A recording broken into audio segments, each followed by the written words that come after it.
पश्यामि देवांस्तव देवदेहे सर्वांस्तथा भूतविशेषसङ्घान् ब्रह्माणमीशं कमलासनस्थं मृषींश्च सर्वान् उरगांश्च दिव्यान्।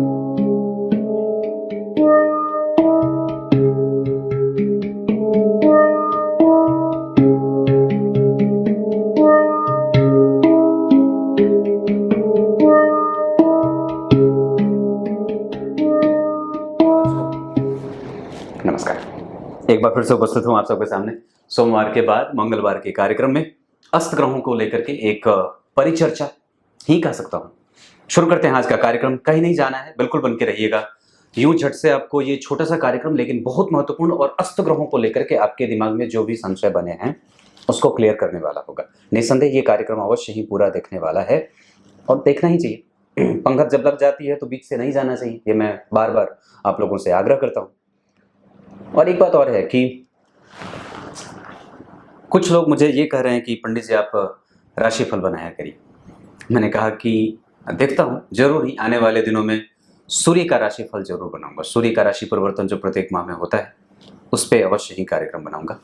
मेरा मन करता है कि भगवान आदित्य का प्रभाव आपके ऊपर महीने भर कैसा रहने वाला है इसको बताया जाए, जरूर ही बनाऊंगा। और एक बात और है, आप लोगों को बता दूं, ऐसे समाचार तो बहुत सारे हैं। एक है कि जो मेरी इंस्टाग्राम की आईडी है वो पता नहीं काम नहीं कर रही है या फिर कुछ अच्छा नहीं हो रहा है उस पर। अब वीडियो अपलोड करते हैं तो वो उस पर रील्स वगैरह जाते नहीं हैं। देखते हैं, पता नहीं क्या हुआ है, समझ में नहीं आ रहा है कुछ।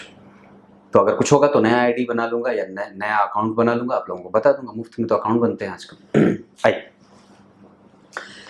अस्त ग्रह को लेकर के जो दिमाग में चीजें चलती हैं उसमें एक बात होती है कि सबसे पहले कि क्या अस्त ग्रह जो है वो बिल्कुल ही परिणाम नहीं देते, या उनको हमें उनका रत्न पहनना चाहिए कि नहीं। बिल्कुल पहन सकते हैं, बिल्कुल पहनना चाहिए अगर वो अच्छे भाव के अधिपति हैं और किसी अच्छे भाव में जाकर के बैठे हैं और किसी अच्छे भाव में जाकर के अस्त हुए हैं तो कारक अकारक होते हों, लग्नेश होते हों तो भी। ये पहली बात। दूसरे नंबर पे, क्या अस्त ग्रह जब कोई भी ग्रह अस्त हो जाता है तो क्या वो बिल्कुल ही नलीफाई कर जाता है या बिल्कुल ही नेग्लेक्ट हो जाता है, कमजोर हो जाता है? तो एक बात है कि उसका अस्त होना भी आपके लिए बड़ा दमदार हो जाता है। जैसे आपको एक उदाहरण देता हूँ। हमारा शरीर जो है वो पंच महाभूतों से बना है, पंच तत्वों से बना है। पृथ्वी, जल, अग्नि, वायु और आकाश। और प्रत्येक चीज, ये जो प्रत्येक जो तत्व है वो हमारे शरीर में बैलेंस्ड है। किसी का भी अनबैलेंस होना हमें बीमार कर देता है।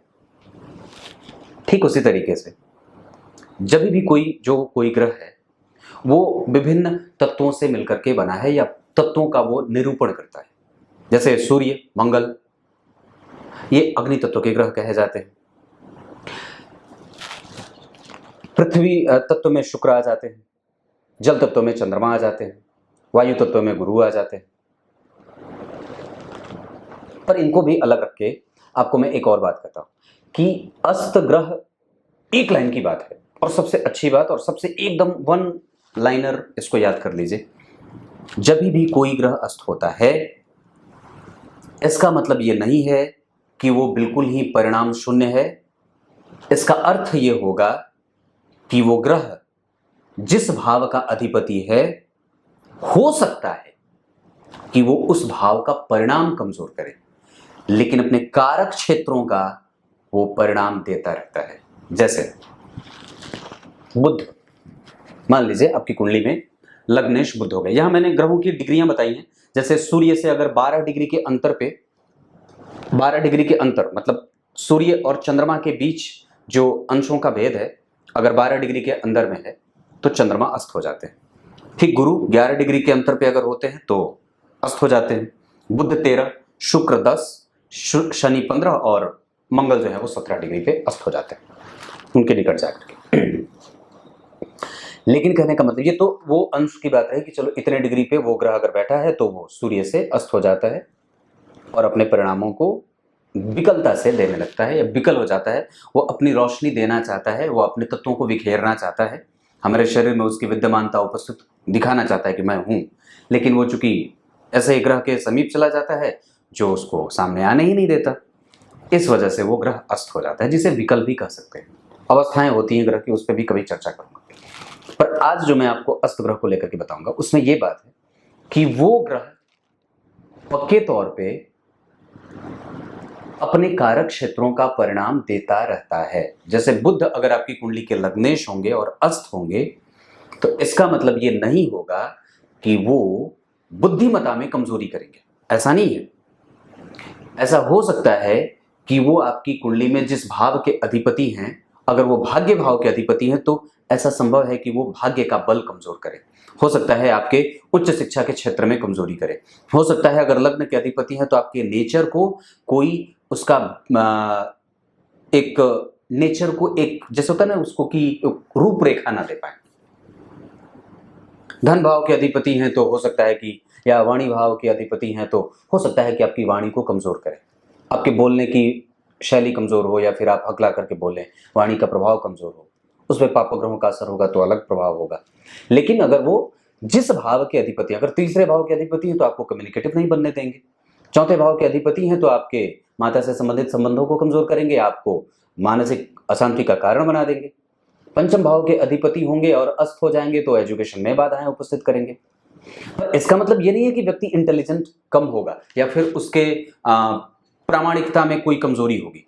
जैसे गुरु, अगर मान लीजिए गुरु अस्त हो जाते हैं, इसका मतलब ये नहीं है कि व्यक्ति जो है वो धार्मिक नहीं होगा, या वो पुजारी नहीं होगा, या पूजा पाठ नहीं करेगा, या उसका अपने से बड़ों पे वो श्रद्धा नहीं, ऐसा नहीं है। वो जिस भाव का अधिपति है वो उस भाव से संबंधित क्षेत्रों में प्रभाव कमजोर कर देगा, क्योंकि फ्लक्चुएशन में तो वही भाव हो रहा है ना, कारकता उसकी नष्ट नहीं होगी। जैसे प्रत्येक ग्रह किसी न किसी चीज के कारक होते हैं, तो वो उस कारक प्रभाव को देता ही रहेगा, बशर्ते वो जिस भाव का अधिपति है वो उस भाव का प्रभाव कमजोर कर देगा। बस इतनी सी बात है। क्लियर है? कोई कंफ्यूजन नहीं है, बिल्कुल स्पष्ट शब्दों में बोल रहा हूं। और इसमें बहुत ज्यादा मैं आपको जो है वो अलग तरीके से आपको एक बात और भी बताऊं कुछ भी अलग करने की कोई आवश्यकता नहीं है। जो ग्रंथ बात बोल रहे हैं वही बात बोलने की आवश्यकता है। तो अगर मंगल अस्त होंगे, ऐसा नहीं है कि व्यक्ति जो है वो एक्टिव कम होगा, या फिर उसके अंदर साहस की कमजोरी होगी, या वो उसके अंदर जो मेधा है वो कमजोर हो जाएगी, उसका जो है वो प्रभाव कमजोर हो जाएगा, ऐसा नहीं है। वो जिस भाव का अधिपति है उस भाव से संबंधित परिणामों में कमजोरी आएगी। अगर वो लग्न का अधिपति है तो लग्न का प्रभाव कमजोर करेगा, अगर वो 12वें भाव का अधिपति है तो आपको व्ययशील बना देगा। समझ में आ रही है चीजें? अगर चंद्रमा कमजोर होंगे तो आपको मानसिक अशांति का कारण, ऐसा नहीं है कि व्यक्ति जो है वो बिल्कुल ही विक्षिप्त हो जाए, संभव है, लेकिन अगर चंद्रमा अस्त हो जाएंगे तब तो वो कई तरीके से परिणाम, क्योंकि चंद्रमा अकेले ऐसे ग्रह हैं जो कई चीजों पे और जो कई तरीके से जातक की कुंडली को प्रभावित करते हैं। हो सकता है, जैसे आपको इसमें दो अंतर बताता हूं। एक हो गए मंगल, वो अभी अस्त हो गए, और एक हो गए चंद्रमा, वो भी अस्त हो गए। एक हो गए मान लीजिए शुक्र, वो भी अस्त हो गए। एक हो गए चंद्रमा, वो भी अस्त हो गए। एक गुरु हो गए, वो अस्त हो गए। एक चंद्रमा हो गए, वो भी अस्त हो गए। दोनों में अंतर क्या है? इस अंतर को समझने की आवश्यकता इसलिए है क्योंकि चंद्रमा के अस्त होने से बाकी के जितने प्लैनेट एक तरफ जो हैं उनके एक्टिव होने पर भी चंद्रमा का अस्त होना उनको प्रभावित कर देता है, क्योंकि चंद्रमा के तरफ देख करके ही सारे ग्रह परिणाम करते हैं।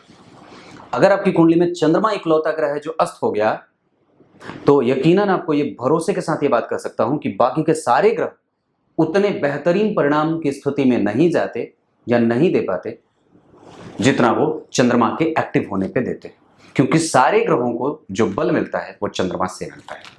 ये सर्वथा सत्य है और ऐसा देखा गया है, क्योंकि सारे ग्रह जो हैं वो चंद्रमा से प्रभावित होते हैं, क्योंकि वो किसी न किसी नक्षत्र में बैठे होते हैं, किसी न किसी राशि में बैठे होते हैं, और नक्षत्रों का अधिपति, नक्षत्रों का पति चंद्रमा होता है। वो पति देव उसके अगर अस्त हो जाएंगे तो नक्षत्रों का बल कमजोर हो जाता है। ये एक बात है। दूसरे नंबर पे चंद्रमा जो है वो कुंडली को लग्न के बाद सबसे ज्यादा, लग्नेश के बाद सबसे ज्यादा प्रभावित करते हैं। सबसे ज्यादा महत्वपूर्ण ग्रह के रूप में चंद्रमा ही जाने जाते हैं। इस वजह से उनके अस्त होने से पूरी कुंडली चरमरा जाएगी। बनिस्पत अगर कोई ग्रह बाकी का अस्त हुआ हो तो, जैसे गुरु अगर अस्त होंगे तो हो सकता है कि वो आपकी कुंडली में जिस भाव के अधिपति हैं वो कमजोर करें, लेकिन अगर गुरु के साथ चंद्रमा भी अस्त हो जाएंगे तो निश्चित रूप से ये बहुत ही ज्यादा कमजोरी वाली बात हो जाएगी। ये बात समझ लें। अब आप दिमाग में इसका जो है वो एक खाका तैयार कर सकते हैं कि कैसे ये चीजें काम करती हैं। अब आने वाले समय में हो सकता है कि मैं इस पे अलग अलग ग्रहों के अस्त होने का प्रभाव बता सकता हूं। देखते हैं, जैसी बात होगी वैसा करूंगा।